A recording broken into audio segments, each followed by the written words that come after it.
What is up, my Squirtleites? It is I, your king, welcoming you back to more Let's Play Shadow of the Colossus Remake Edition.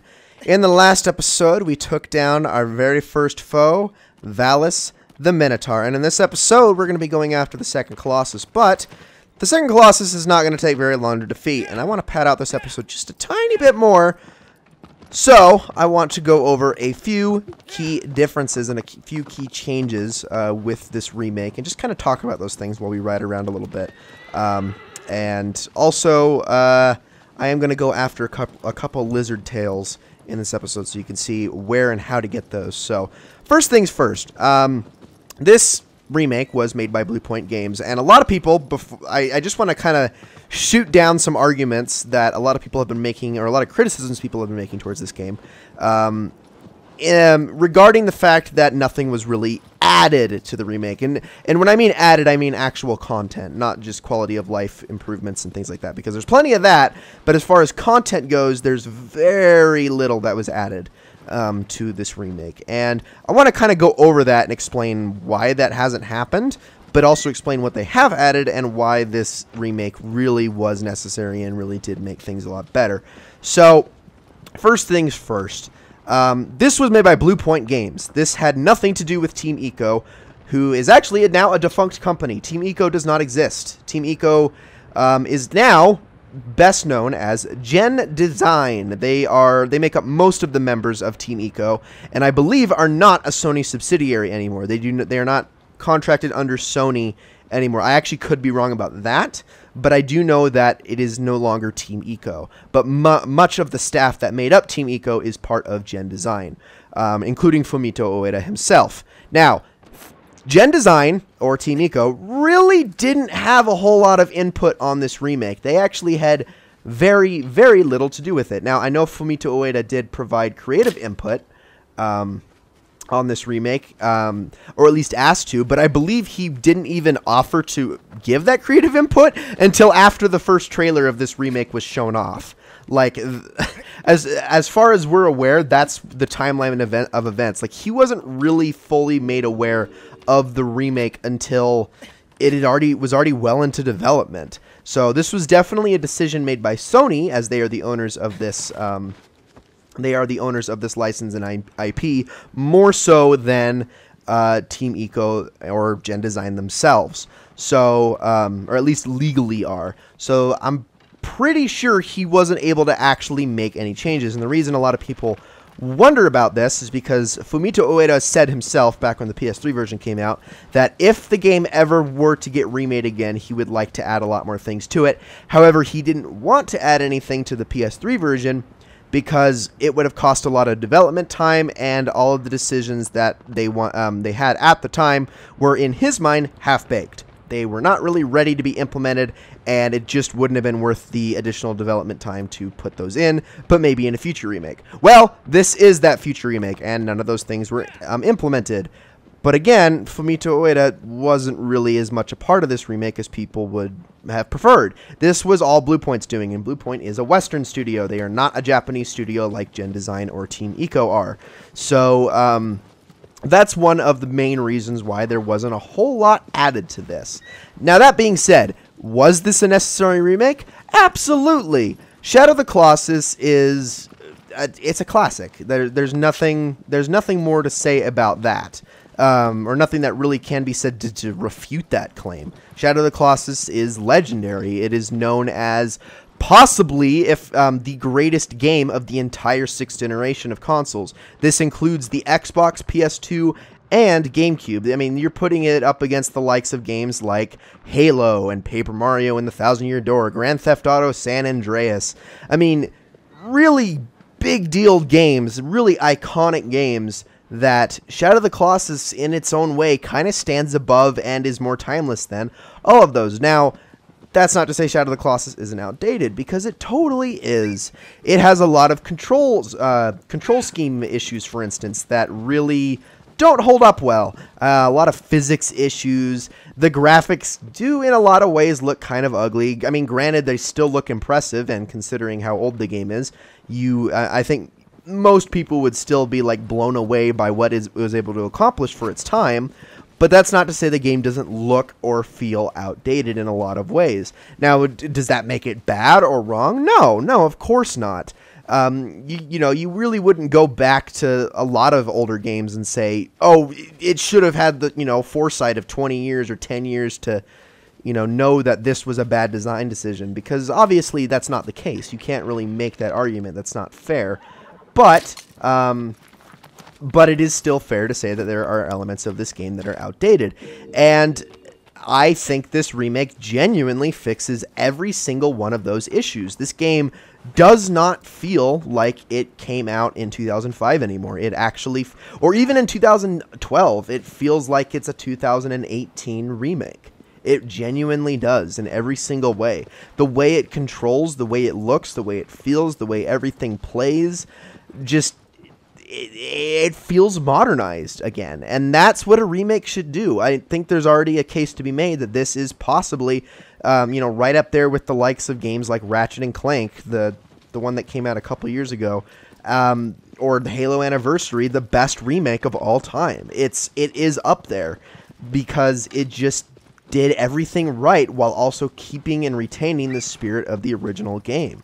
Now, there are a couple things that I want to point out now that have been changed, and also some things that have not been changed that are noticeable and might upset a couple people, but I honestly don't think they're a huge deal. So first of all, I already talked about the way that the controls and the physics have changed. The physics have been tightened up all in the best ways, I feel. Like, everything is either an improvement or untouched. There's almost nothing that's going to feel more wonky. One of my biggest criticisms, especially when I was speedrunning Shadow of the Colossus on the PS3 and PS2, was the fact that sometimes the physics were just random. Like, there were some certain pixel-perfect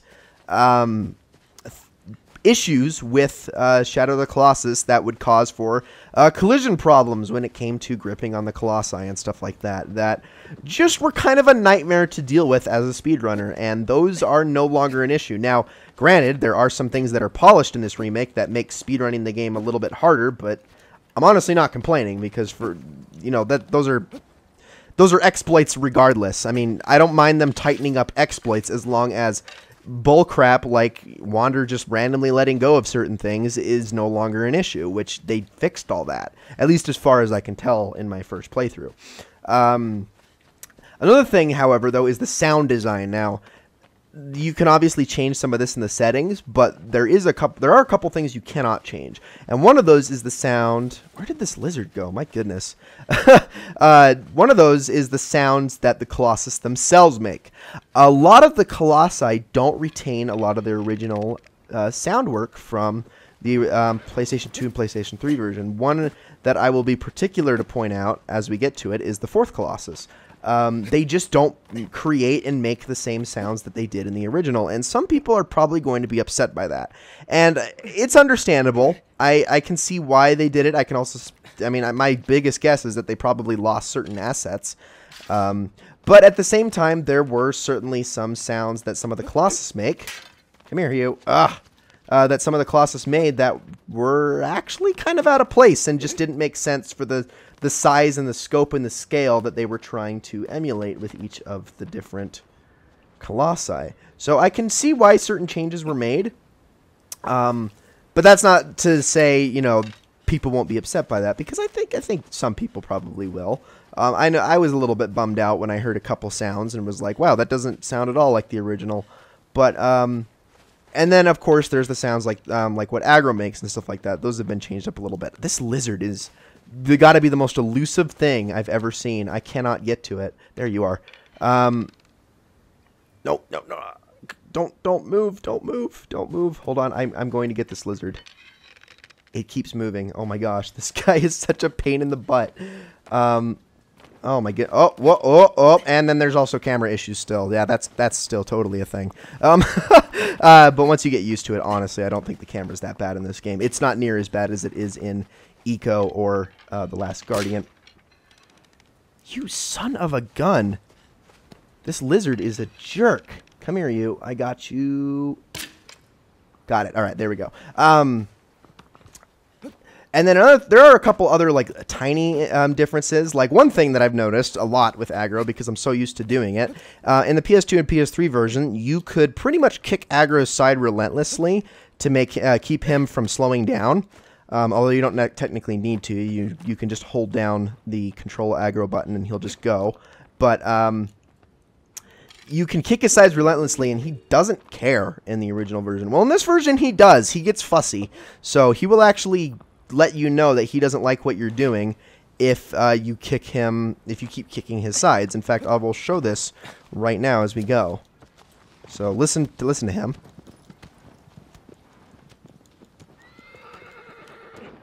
Yeah, see, he's not a big fan of that, so you can't really do that in this version, which it's a nice little touch, but at the same time, it is a little bit different. But other than that, there's really not a whole lot that they changed. Now, to say, again, I said this before, this game is a quote-unquote from the ground up remake. And I say quote-unquote because it isn't entirely from the ground up. This was definitely built on the foundation of the original game, but most of the things in this game are replaced. You can actually tell that there are certain ways the engine behaves, as well as certain quirks that are an exact replica or possibly even just copied and pasted from the original. One of those things I would like to actually point out, and a trained eye probably would notice this, but most people won't, that's the fact that lizards always spawn on the exact same location on every single shrine, as they did in the originals as well. Certain shrines, a lizard would always appear in the same location. Like that last one, I don't really remember its spawn point, but the first shrine we went to, I always know that lizard spawned straight ahead, and that was true with the PS2 and PS3 versions. But but here in the remake, it's the same. Nothing's changed, including the fruit positioning. So there is evidence, clearly, that this was not completely from the ground up. Also, certain other things, like when his foot crashed on the ground or his arm crashed on the ground, slabs of rock would poke out of the ground where he hit, wherever the crater landed. The way that those function, the way that animation functions, is exactly the same as it is in the PS2 and PS3, just with higher res textures. So this was not a 100% remake, but honestly, if they tried to do that, it would have been pretty much an impossible feat. So people that tell you that this was completely made from scratch, it's not. But it's close enough, and I mean, honestly, they couldn't have done a better job. So here we are, right here at the beginning of this fight. I don't want to skip this cutscene.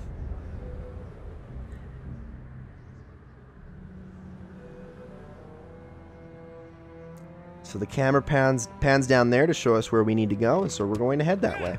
Let's go, aggro.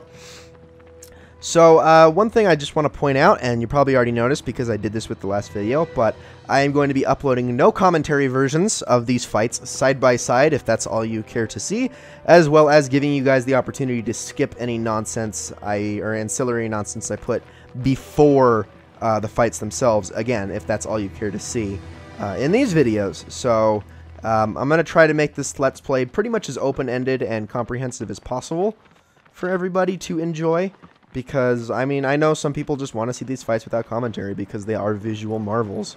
But at the same time, you will be missing out on a little bit of the exploration. However, I'm not going to be exploring everything, I promise. So this isn't going to be like my hard mode Let's Play where I just went everywhere.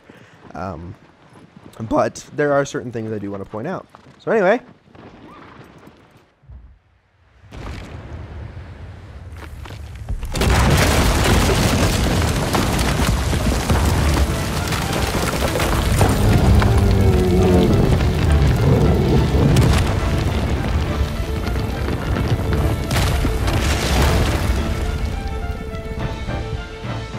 ladies and gentlemen, meet Quadratus. The bull. Yes, Quadratus the bull. One of my least favorite fights in the game, but that's not to say this isn't a good fight. Now, There are 2 ways of climbing on this guy, all of which involve shooting him in the foot.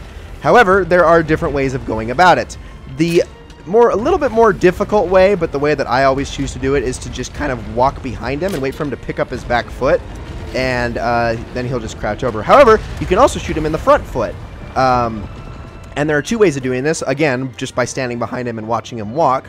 Or, if you stand in front of him, he will rear up on his hind legs and give you plenty of time to shoot him in the feet while doing so. So those are the different ways to make him fall over. Once he does that, it's just as easy as climbing up onto his back, and we're going to go for the tail first, which is definitely the easier of the 2 sigils because he won't flail around as much. Now, as I said before, a lot of the physics have been touched up, so it makes a lot of these sigils easier to hit. The problem with the PS2 and PS3 version is some very subtle movements made by the Colossi could cause Wander to flail around, and that's not so much a problem in this version, which is why I said before in the last episode that normal mode is easier now. It's for that very reason. Now, again, as you can see, I can still get flung around, but it's not just random. It's not just, oh, Wander was stepping on the wrong pixel at the wrong time, and the physics made him go flying. It's like all of it makes physical sense now. So again, that makes normal mode easier, and why I make a case for saying that there really doesn't need to be an easy mode this time. So he's shaking me around a little bit. I'm going to go to his head, and we are going to get to stabbing away if he will stop shaking. Yeah, he doesn't like me being here. I know. Hold on, let me just... I missed my spot. Awesome. Now, a jumping stab is actually a very good way of doing the full damage without having to charge up your stab. Now, the only downside to that is the fact that if you miss, you can very easily miss a jumping stab like I just did. Because, like any subtle movement, you'll just go straight up and straight down and can totally miss your mark. So that's why it's not always the most advised option, but why I'm doing it anyway. I'm getting shaken around again. Oh my gosh, is he going to shake me off? Because that would be actually kind of funny. Alright, I'm going to stay here for a second, get my strength back up if I can.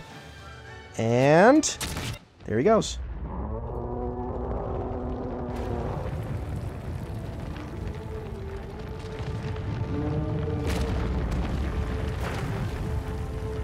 Now, the only remark I want to add is that in the hard mode version of this fight, there is a sigil that is also on his side, kind of by his hip.